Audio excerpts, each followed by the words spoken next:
11th के biology का full course चल रहा है। अध्याय नंबर है 9 और अध्याय का नाम है जैव अणु। फ्रेंड्स, इस चैप्टर का मैंने 9 पार्ट्स पहले ही बना दिया है, यह 10वां पार्ट है।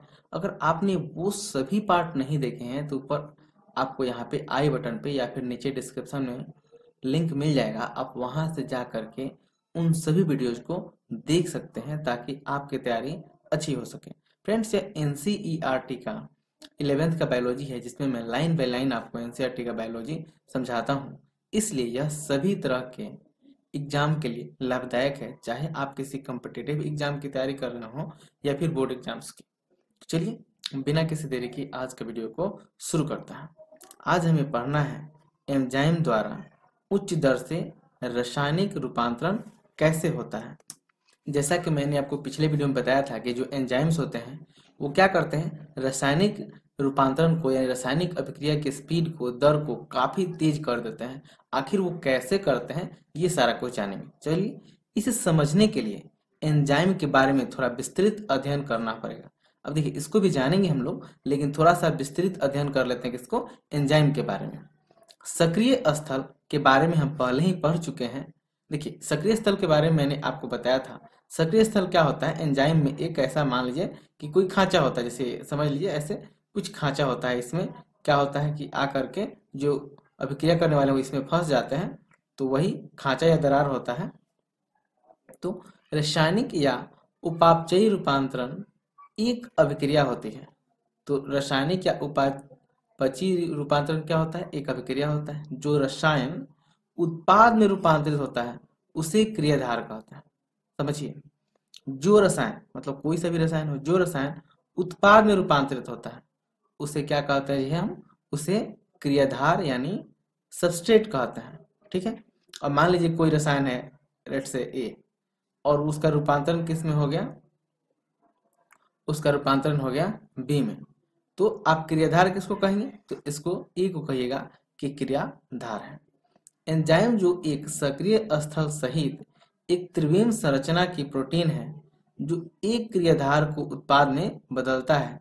सांकेतिक रूप से इसे निम्न ढंग से चित्रित कर सकते हैं।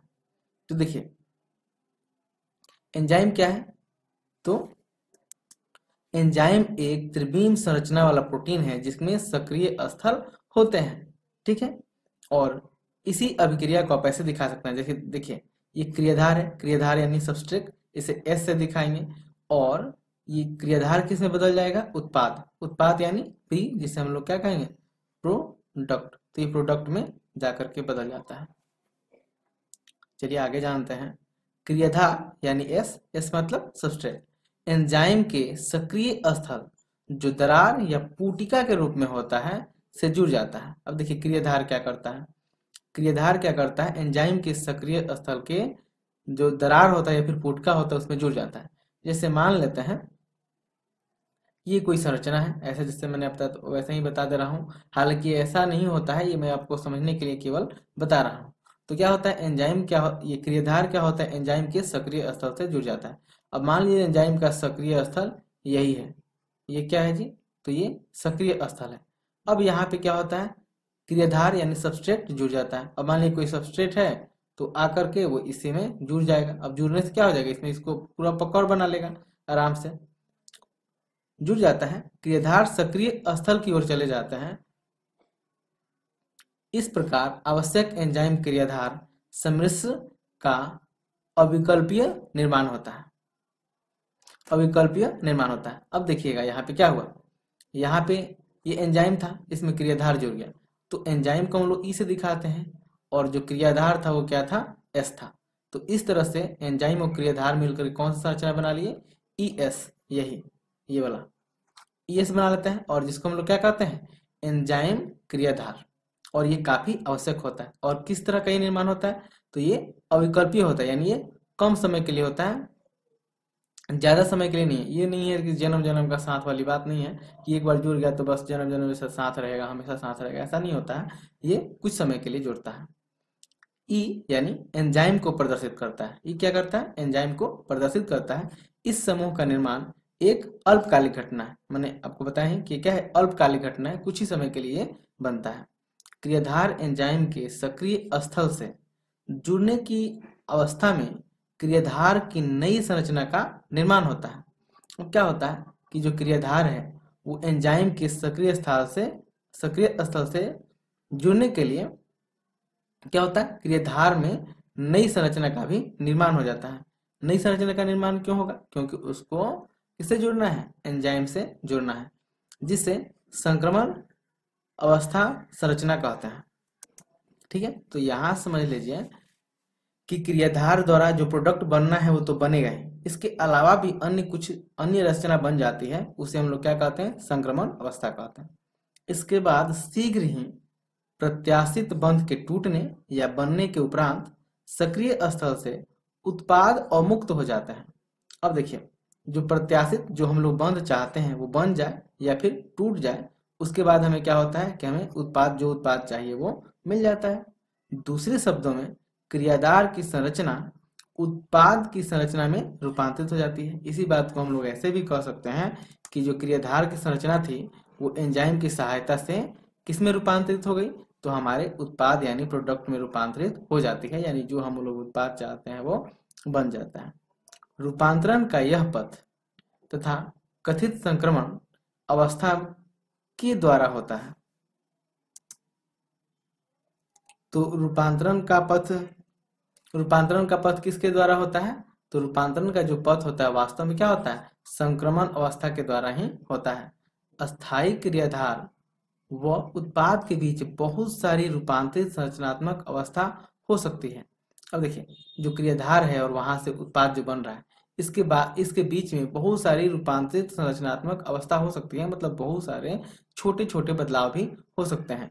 इस कथन का आशय यह है कि बनने वाली सभी मध्यवर्ती संरचना अवस्था अस्थायी होती है, अस्थायी होती है।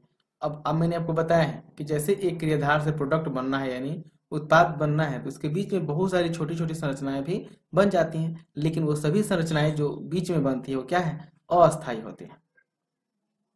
अस्थायित्व का संबंध अणु की ऊर्जा अवस्था या संरचना से जुड़ा होता है। अस्थायित्व का संबंध किससे है? तो वो अणु की ऊर्जा से जुड़ा हुआ है। किस प्रकार से जुड़ा हुआ है? इससे देखिए, यदि इसे चित्रात्मक लेखा चित्र के रूप में प्रदर्शित किया जाए तो यह चित्र 9.6 के अनुरूप होगा। चलिए यहाँ मैं फिगर में आकर कहीं आपको दिखा देता हूँ।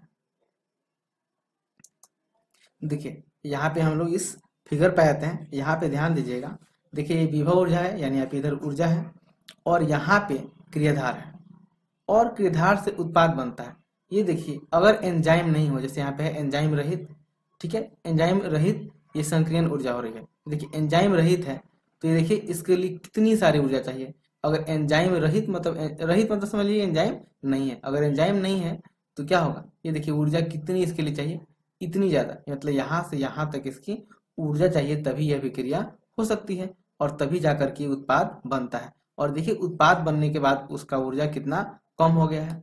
और वही जब एंजाइम डाल देते हैं तो एंजाइम क्या करता है? अभिक्रिया को आसान बनाता है। कैसे बनाता है आसान? तो देखिए, पहले जहां अभिक्रिया के लिए आपको इतनी ज्यादा यहाँ तक, मतलब इसको इधर मान कोई नहीं दिया गया, मतलब ऐसे ही अंदाजा लगा लिए, लगभग 2 गुने से अधिक ऊर्जा की आवश्यकता थी। लेकिन जैसे ही इसमें एंजाइम लगा दिया गया, जैसे यहाँ पे देखा गया एंजाइम युक्त, जैसे ही एंजाइम युक्त कर दिया गया, तब देखिए इसके लिए, इस अभिक्रिया के लिए कितनी कम ऊर्जा की आवश्यकता है? आधे से भी कम।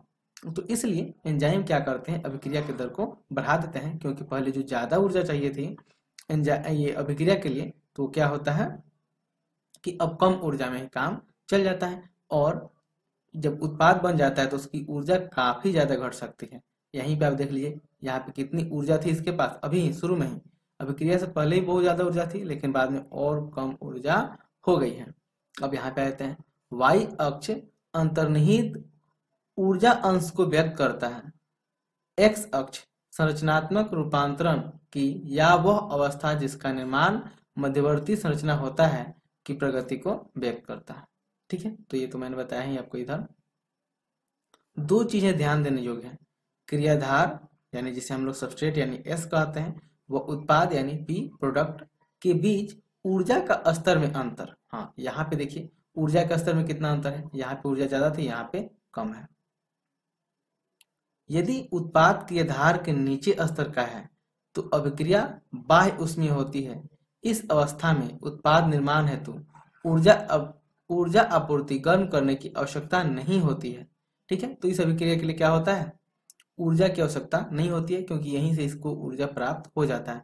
फिर भी चाहे यह बाह्य ऊष्मीय या स्वतः परिवर्तित अभिक्रिया या अंतः ऊष्मीय या ऊर्जा आवश्यक अभिक्रिया हो, क्रियाधार को उच्च ऊर्जा अवस्था या संक्रमण अवस्था से गुजरना होता है। तो देखिए, कोई भी अवस्था हो, क्रियाधार को क्या करना पड़ता है, तो इसको उच्च ऊर्जा से गुजरना पड़ता है। आप यहाँ पे भी देख सकते हैं या यहाँ पे भी देख सकते हैं, इसको उच्च ऊर्जा से गुजरना ही पड़ता है। क्रियाधार व संक्रमण अवस्था के बीच औसत ऊर्जा के अंतर को संक्रियण ऊर्जा कहते हैं। अब देखिए, यहाँ पे जो क्रियाधार है वह संक्रमण अवस्था है, इसके बीच का जो औसत होता है उसे क्या कहते हैं, संक्रियण ऊर्जा कहते हैं। एंजाइम ऊर्जा अवरोध को घटाकर क्रियाधार से उत्पाद के आसान रूपांतरण में सहयोग करता है। एंजाइम क्या करता है, अवरोध को घटा देता है। एंजाइम क्या करता है, तो एंजाइम ऊर्जा अवरोध को घटाकर क्रियाधार के उत्पाद के आसान रूपांतरण में सहयोग करता है। जैसे मैंने आपको यहीं पे बताया, इन्होंने क्या किया था, एंजाइम ने क्या किया था, ये ऊर्जा का अवरोध है, यहाँ पे ज्यादा ऊर्जा चाहिए था, एंजाइम ने उसको घटा करके कम कर दिया। अब कम ऊर्जा में ही हो सकता है, तो उसने क्या किया, ऊर्जा का जो अवरोध है उसे घटा दिया। ठीक है, अब जानते हैं एंजाइम क्रिया की प्रकृति, यानी एंजाइम क्रिया की प्रकृति कैसी होती है।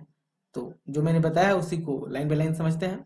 प्रत्येक एंजाइम ई के अणु से क्रियाधार बंध स्थल यानी सबस्ट्रेट बाइंडिंग साइट मिलता है, जो क्रियाधार एस से बंध कर सक्रिय एंजाइम क्रियाधार सम्मिश्र ईएस का निर्माण करता है। मैंने आपको पहले ही बताया कि एंजाइम ई होता है और वो क्या होता है, क्रियाधार स्थल एस होता है। इससे क्या होता है, दोनों मिल जाते हैं, दोनों मिल करके बंध जाते हैं, एक दूसरे से बंध बना लेते हैं। एक दूसरे से जब बंध बना लेते हैं तो उसे हम लोग क्या कहते हैं, एंजाइम क्रियाधार सम्मिश्रण, जिसे हम लोग ईएस से दिखाते हैं, यहाँ पे ईएस से दिखाते हैं। यह सम्मिश्र अल्पावधि होता है, यानी कम अवधि का होता है, जो उत्पाद P1 अपरिवर्तित एंजाइम में विघटित हो जाता है। इसके पूर्व मध्य अवस्था के रूपांतरण में एंजाइम उत्पाद EP जटिल का निर्माण होता है। तो क्या होता है, पहले क्या जोड़ता है, देखिए ES जोड़ते हैं, फिर इससे क्या होता है, एंजाइम उत्पाद बनता है। ठीक है, EP, और बाद में जब ये पूरा बन जाता है तो E और P यानी एंजाइम और प्रोडक्ट दोनों अलग हो जाते हैं, और यहाँ पे एंजाइम प्रोडक्ट है जिसे एंजाइम उत्पाद कहते हैं। यानी एंजाइम देखिए, पहले क्या है, एंजाइम क्रियाधार सम्मिश्र बनेगा, उसके बाद क्या बनेगा, एंजाइम उत्पाद बनेगा, और लास्ट में एंजाइम अलग हो जाएगा और प्रोडक्ट अलग हो जाएगा। तो यहाँ पे देखिए वही बात है, एंजाइम क्रियाधार जटिल ईएस का निर्माण उत्प्रेरण के लिए आवश्यक है। और ईएस यानी एंजाइम क्रियाधार जटिल का निर्माण क्यों इंपॉर्टेंट है, तो इसका निर्माण इसलिए आवश्यक है, इसी के कारण उत्प्रेरण होगा और अभिक्रिया की रफ्तार बढ़ेगी। जैसे देखिए यहाँ पे वही मैंने जो बताया, एंजाइम क्रियाधार पहले जुड़ गए तो एंजाइम क्रियाधार जटिल बना लिए, उसके बाद एंजाइम उत्पाद जटिल बना लिए, और बाद में एंजाइम और उत्पाद दोनों अलग हो गए। तो देखिए 3 स्टेप में हो रहा है, ऐसे 4 स्टेप समझिए। पहला एंजाइम और क्रियाधार है, ठीक है, ये दोनों जुड़ गए तो ये फर्स्ट स्टेप है। जुड़ने के बाद क्या बना है, तो जुड़ने के बाद बनाते हैं एंजाइम क्रियाधार जटिल, ये सेकंड हो गया। थर्ड में क्या होता है, एंजाइम उत्पाद जटिल बनता है, और फोर्थ में एंजाइम और उत्पाद दोनों अलग हो जाते हैं। ठीक है, इसी बात को यहाँ लिखा गया है। एंजाइम क्रिया के उत्प्रेरक चक्र को निम्न चरणों में व्यक्त किया जा सकता है। सर्वप्रथम क्रियाधार सक्रिय स्थल में व्यवस्थित होकर एंजाइम के सक्रिय स्थल से बंध जाते हैं। देखिए ये पहला स्टेप है, एंजाइम और क्रियाधार एक दूसरे से बंध गए। बंधने वाला क्रियाधार एंजाइम के आकार में इस प्रकार से बदलाव लाता है कि क्रियाधार एंजाइम में मजबूती से बन जाता है। अब देखिए क्रियाधार और एंजाइम दोनों एक दूसरे से बंध गए, जिससे एंजाइम क्रियाधार जटिल कहते हैं। एंजाइम का सक्रिय स्थल अब क्रियाधार के काफी समीप होता है। इसके परिणाम स्वरूप क्रियाधार के रासायनिक बंध टूट जाते हैं और नए एंजाइम उत्पाद जटिल का निर्माण होता है। ये तीसरा स्टेप है। अब ये क्या हो गया, इसमें बंध कुछ टूटा, रासायनिक बंध, जिससे बन गया एंजाइम उत्पाद जटिल, ये तीसरा स्टेप है। और चौथा है, एंजाइम नवनिर्मित उत्पाद को अवमुक्त करता है, वह एंजाइम स्वतंत्र होकर क्रियाधार के दूसरे अणु से बनने के लिए तैयार हो जाता है। इस प्रकार पुनः उत्प्रेरक चक्र प्रारंभ हो जाता है। तो अब देखिए एंजाइम आया और उसके बाद इन्होंने प्रोडक्ट बना दिया, ठीक है। तो क्या बन गया, एंजाइम प्रोडक्ट बन गया। अब प्रोडक्ट बनने के बाद प्रोडक्ट अलग हो जाएगा और एंजाइम अलग हो जाएगा, और एंजाइम जब अलग हो गया तो फिर से ये वही काम करेगा, क्या करेगा, नया अणु के पास जाके जुड़ जाएगा और दूसरा प्रोडक्ट बनाने के लिए तैयार हो जाएगा। यानी एंजाइम क्या करता है, एंजाइम आता ही है केवल अभिक्रिया की दर को तेज बनाने के लिए, यानी प्रोडक्ट या उत्पाद को बनाने के लिए, ठीक है। फ्रेंड्स इस वीडियो में इतना ही। यह वीडियो आपको कैसा लगा है कमेंट करके जरूर बताइएगा, कोई सुझाव है वो भी दीजिएगा। अच्छा लगा है तो लाइक कीजिएगा, बुरा लगा है तो डिसलाइक कीजिएगा। यह वीडियो देखने के लिए आपका बहुत बहुत धन्यवाद। बाय।